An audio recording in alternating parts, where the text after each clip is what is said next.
Okay, this is our first example of uploading some code to our Arduino. Each of your Arduinos should have come with the appropriate USB cord to connect this to your laptop.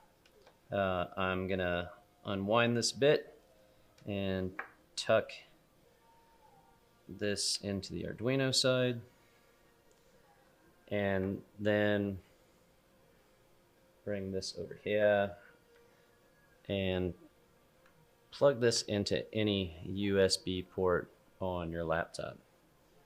Okay, if I look at my board, I've already got some interesting stuff happening here. I have no idea what code was loaded onto this board last time. I'm going to show you how we find the board and get the laptop and the Arduino talking. It's the first thing we need to check. So I'm going to go back over to my software side. Once that's plugged in, I want to go to my tools menu and I want to go down to this list of boards. Now, as you can see, there are a whole bunch of boards here. There's a couple there, there's a pile of them there, and there's even more there. I am looking for my Arduino AVR boards, and under that I'll see Arduino Uno.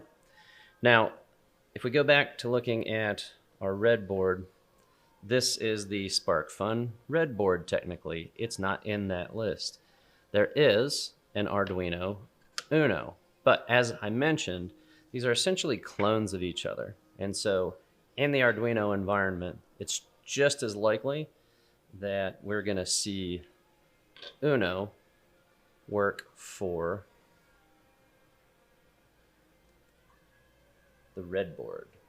Now, so we've selected the proper board. If ever you don't get code to upload, that is the first thing to check. The second thing to check is that our port, our serial port, is set to the right port. Now, on a PC, it's typical for the last communication port in the list to be the one that you want to select. So I'm going to pick 4 there. And just a side note, I mentioned that Mac users are going to have a slightly different experience. So you might see in your port list something more like this /dev/cu.usb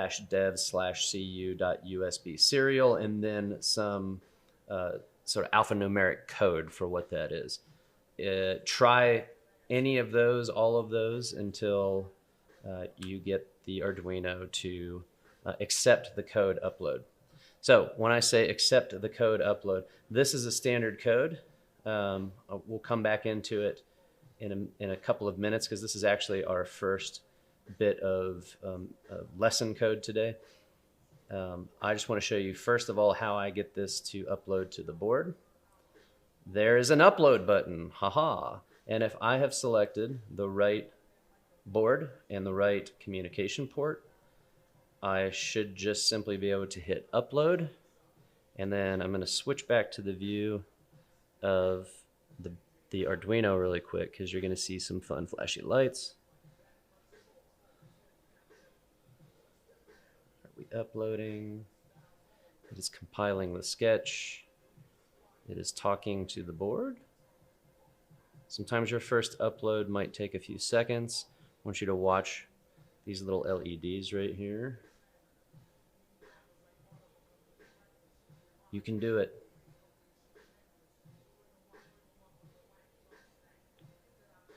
The suspense is literally killing me right now. It typically won't take this long for your code to upload. It's only doing it now because I'm trying to demonstrate it live for educational purposes.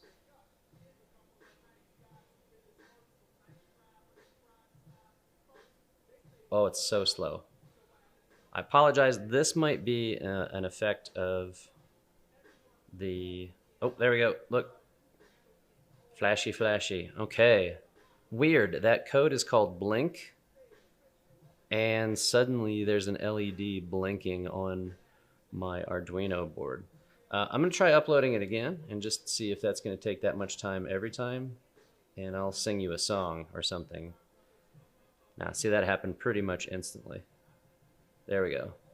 So I want you to notice, I'm going to do it one more time, and I want you to notice these little pins just on your screen to the right of the LED blinking with the number 13. They say TX and RX. What is happening while I hit upload one more time is the Arduino and your laptop are having a little conversation, and they are transmitting and receiving little bits of information from each other. And that is the Arduino's way of signaling that indeed your code is uploading. So one more time, we want to see that TXRX. And where is it? There it goes. So really fast, it's transmitting and receiving information, and it's changing the function of the board in the process. Go back to the software. Note right here, I just see that it is done uploading. If for some reason, and there's lots of them, the code isn't right, or you've got the wrong port or board selected, you will see an error message in this spot right here. So that's the basics. That is how we connect and get started with a new Arduino in the software and hardware. I'm going to pause right here and set up to talk about digital input and output, followed by analog input and output.